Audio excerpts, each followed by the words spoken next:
Hijrah kadang membuat kita ditinggalkan banyak orang. Gak apa-apa, karena memang hijrah adalah meninggalkan orang-orang tersebut. Yang dibutuhkan untuk hijrah adalah Allah. Kita tidak butuh tepuk tangan orang-orang.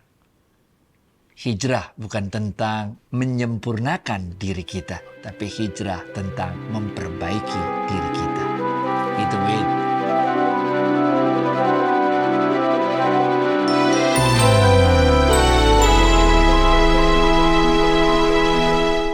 Assalamualaikum warahmatullahi wabarakatuh, sahabat Smart Skill School.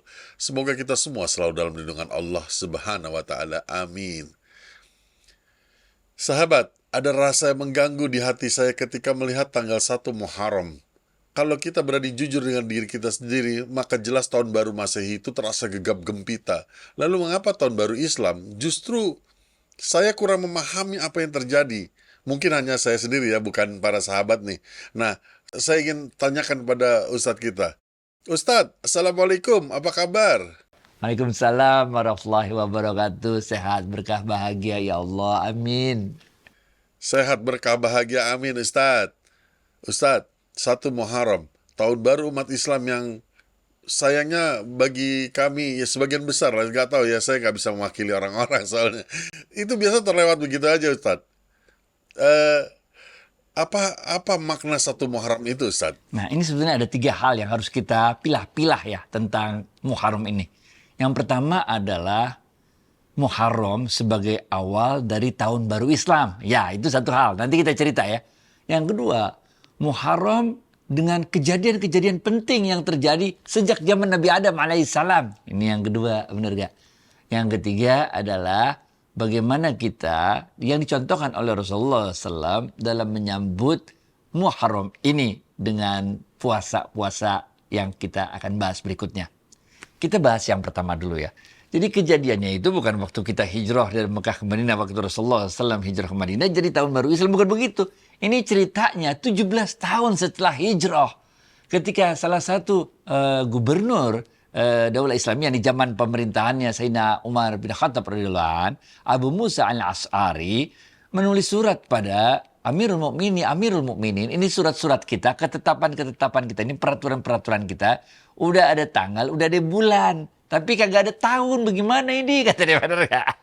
Maka kemudian Sayyidina Umar bin Khattab radhiyallahu anhu membentuk kepanitiaan. Lalu dibuatlah kapan kita mau menentukan tahun pertama dari Islam ini, benar gak? Maka Sayyidina Ali bin Abi Thalib, ini ada banyaklah usulan-usulan, tapi yang diterima adalah usulannya dari Sayyidina Ali bin Abi Thalib radhiyallahu anhu. Sayyidina Ali bin Abi Thalib radhiyallahu anhu mengatakan, sebaiknya yang jadikan awal perhitungan tahun baru Islam itu adalah pada saat hijrah. Maka ditetapkanlah bahwa tahun pertama hijrah itu adalah pada saat hijrah. Ini yang pertama. Ini adanya di kitab Tarikhul Khulafa yang ditulis oleh Jalaluddin Suyuti. Benar gak? Nah, setelah ditentukan bahwa tahun pertama hijrah, tentu ini 17 tahun setelah hijrah, benar gak? Jadi ditentukan bahwa tahun pertama kalender Islam itu adalah pada saat hijrah. Muncul persoalan berikutnya, bulan apa dimulainya tahun baru Islam tersebut? Wah, macam lagi pendapat. Ini adanya di dalam Fathul Bari nih. Kemudian Sayyidina Umar bin Khattab radhiyallahu anhu mengatakan, kita tetapkan awal dari tahun baru itu, tahunnya udah ketemu hijrah, sekarang bulannya ditetapkan bulan Muharram menurut Sayyidina Umar bin Khattab radhiyallahu anhu. Kenapa bulan Muharram? Karena menurut Sayyidina Umar bin Khattab radhiyallahu anhu, bulan Muharram ini terjadinya setelah orang haji. Padahal haji adalah puncak dari pengorbanan, dari persiapan-persiapan panjang kita sejak bulan Ramadan itu. Puncaknya haji, sehingga ya ditetapkanlah bahwa tahun baru Islam itu 1 Muharram pada saat hijrah. Sehingga pada saat ditentukan pertama kali tahun baru Islam 1 Muharram hijrah itu terjadinya 17 tahun setelah hijrah. Oke. Ini pembahasan pertama kita mengenai cara penentuan tahun baru Islam. Oke. Sekarang kita masuk pada yang kedua. Mengapa Muharram ini menjadi penting? Oke. Ada banyak peristiwa-peristiwa penting yang terjadi di bulan Muharram. Oke. Yang pertama, banyak banget ada kejadian penting ya. Banyak, kalau mau diceritain nggak cukup waktunya. Yang pertama adalah diciptakannya Nabi Adam alaihissalam Itu dilakukannya bulan Muharram. Diterimanya ketika Nabi Adam diturunkan ke dunia, kemudian beliau berdoa 40 tahun lamanya meminta ampun kepada Allah. Diterimanya taubat Nabi Adam itu juga pada bulan Muharram. Benar gak? Kemudian zamannya Nabi Nuh. Ketika terjadi banjir besar, Nabi Nuh dan beserta kaumnya diselamatkan oleh Allah dalam banjir tersebut dengan perahunya Nabi Nuh. Juga terjadinya di bulan Muharram. Kemudian Nabi Musa alaihissalam dikejar-kejar oleh Fir'aun. Diselamatkan oleh Allah juga pada bulan Muharram. Terbelahnya Laut Merah, kemudian Nabi Musa alaihissalam lewat di Laut Merah tersebut terjadinya juga pada bulan Muharram. Dikeluarkannya Nabi Yunus, diselamatkannya Nabi Yunus dari dalam perut ikan. Juga gak bulan Muharram. Kemudian Nabi Ayub alaihissalam diberikan kesembuhan, kepulihan oleh Allah juga pada bulan Muharram. Nabi Isa alaihissalam dilahirkan dan diangkat oleh Allah ke langit pada bulan Muharram juga. Jadi banyak sekali sebetulnya kejadian-kejadian penting di bulan Muharram tersebut. Itu sebabnya ketika di Madinah Rasulullah SAW melihat orang-orang Yahudi pada puasa. Sehingga Nabi Allah bertanya pada orang-orang tersebut, ini ngapain orang-orang Yahudi pada puasa?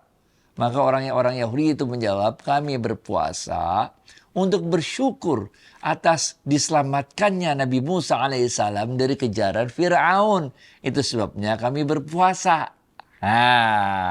Masuklah kita tadi pada puasa Muharram. Kemudian Rasulullah SAW menjawab, kami lebih berhak bersyukur atas diselamatkannya Nabi Allah Musa alaihissalam dari kejaran Fir'aun daripada kalian. Maka sejak itulah kemudian kita mengenal ada puasa tanggal 10. Kemudian Rasulullah SAW mengatakan kalau aku masih hidup tahun depan maka akan aku berpuasa pada tanggal 9 Muharramnya untuk membedakan kita dengan orang-orang Yahudi. Tapi takdir menunjukkan, ajal menunjukkan Rasulullah SAW meninggal dunia sebelum melakukan puasa tersebut. Yang berikutnya juga kita tahu bahwa Nabi Yusuf alaihissalam dibebaskan dari penjara bulan Muharram juga. Nabi Ibrahim alaihissalam selamat dari siksaan Namrud bulan Muharram juga. Jadi bulan Muharram ini selain di bab 1 tadi kita bahas penentuan tahun baru Islam di zamannya Sayyidina Umar bin Khattab radhiyallahu anhu 17 tahun setelah hijrah. Tapi juga bulan Muharram, kalau diruntut, ini banyak sekali kejadian-kejadian penting. Mulai dari Nabi Adam sampai dengan Nabi Muhammad SAW. Dan semuanya itu adalah, semua kejadian-kejadian penting itu adalah dilepaskannya oleh Allah kesulitan-kesulitan, musibah-musibah yang dialami oleh para Nabi dan Rasul tersebut.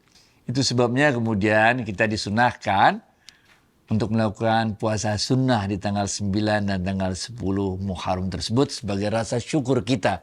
Karena Allah memberikan pertolongannya, melepaskan nabi-nabinya, rasul-rasulnya di kesulitan-kesulitan yang dihadapi. Kesulitan-kesulitan yang sangat luar biasa sebetulnya.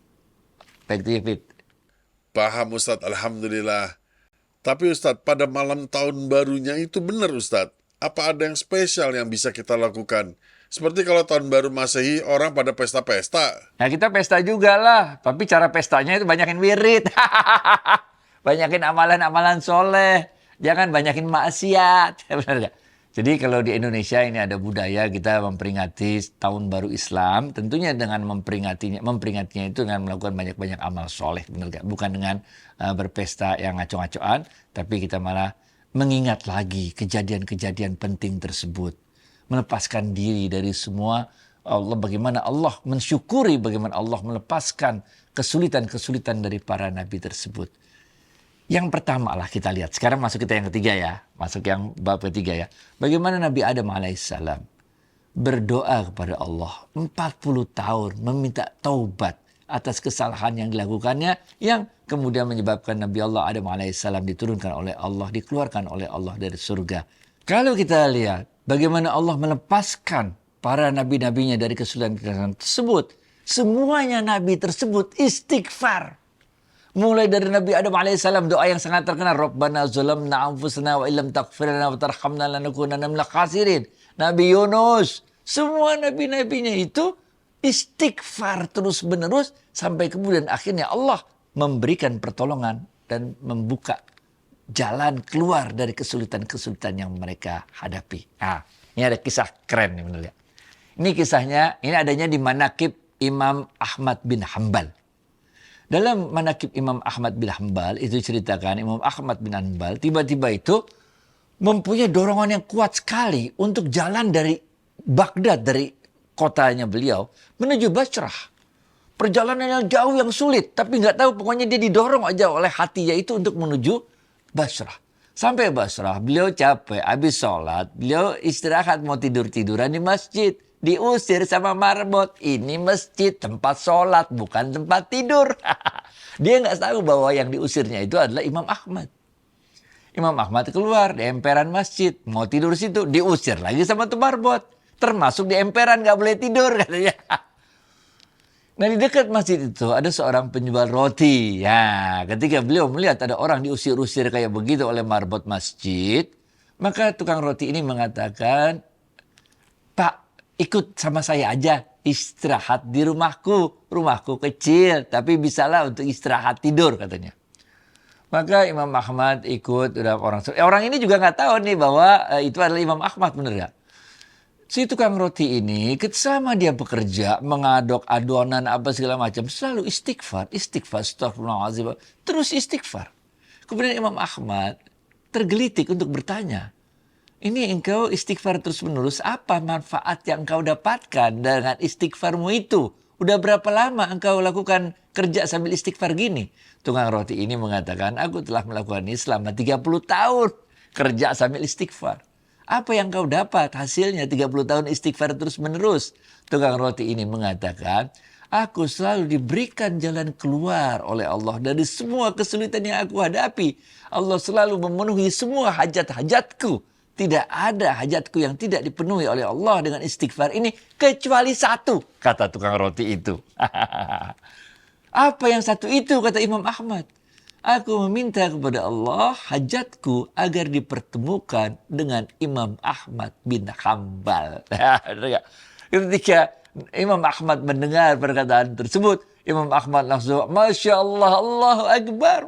Allah menggerakkan hatiku untuk berjalan jauh, perjalanan jauh dari Baghdad menuju Basrah, diusir-usir sama marbot masjid untuk sekedar memenuhi doamu. Istighfar, meminta kepada Allah untuk bertemu dengan diriku. Ini rahasianya kenapa kok aku mempunyai keinginan yang begitu kuat untuk menuju Basrah. Ternyata ini adalah doamu yang disertai dengan istighfar, sehingga Allah kemudian memberikan pertolongannya. Dahsyat gak? Ini banyakin istighfar. Para rabi, para rasul di bulan Muharram dilepaskan oleh Allah dari berbagai kesulitan karena doa istighfar mereka.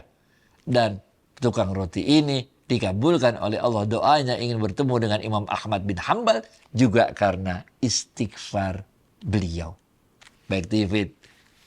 Masya Allah, haru betul cerita Imam Ahmad tadi, Ustadz. Oke, terakhir nih Ustadz. 1 Muharram dan hijrah. Nah, banyak pemikiran hijrah ini adalah memisahkan diri dari orang lain. Dan kayak ada kelompok-kelompok tertentu gitu yang menyatakan kita nih beda nih, kita orang-orang hijrah nih. Jadi pengelompokan, Ustadz. Bagaimana pandangan Ustadz? Bukan, hijrah itu artinya mengenai pengajian hijrah, bukan. Bukan. Cobalah lihat bagaimana Rasulullah SAW hijrah dari masyarakat yang homogen di Mekah. Oke, masyarakat yang homogen di Mekah yang menyembah Lata, Uzza, benar gak? Hijrah ke negeri Madinah yang heterogen. Karena di Madinah itu ada orang Yahudi, ada orang Nasrani, ada orang Majusi, ada juga orang penyembah berhala. Jadi Rasulullah SAW hijrah dari tempat yang homogen, yang cuman satu doang ininya, pemahaman keimanannya, kepercayaannya, benar gak? Hijrah ke suatu tempat yang heterogen. Ada Yahudi, ada Nasrani, ada Majusi, dan juga ada orang-orang penyembah berhala. Jadi kalau kita hijrah bukan berarti kita mengurung diri kita, mengisolasi diri kita, hanya mengikuti pengajian dari kelompok tertentu. Benar ya? Tapi kita harus mencari ilmunya Allah, karena ilmunya Allah tersebar di mana-mana. Ada ilmu qauliyah, ada ilmu kauniyah. Bahkan kita udah ceritakan dalam episode-episode sebelumnya, di setiap kejadian kita selalu dapat melihat wajahnya Allah, kebesarannya Allah. Bahkan dalam keburukan orang sekalipun, kezoliman orang sekalipun, kita dapat melihat bagaimana kebesaran Allah tercermin dari semua kejadian yang ada di muka bumi ini. Gitu, Fit. Baik, Alhamdulillah. Selamat tahun baru Hijriah, sahabat. Semoga di tahun ini kita bisa berbuat lebih banyak lagi kebaikan dan meninggalkan semua keburukan. Amin. Ustadz, terima kasih atas waktu dan tausiahnya. Assalamualaikum warahmatullahi wabarakatuh. Waalaikumsalam warahmatullahi wabarakatuh.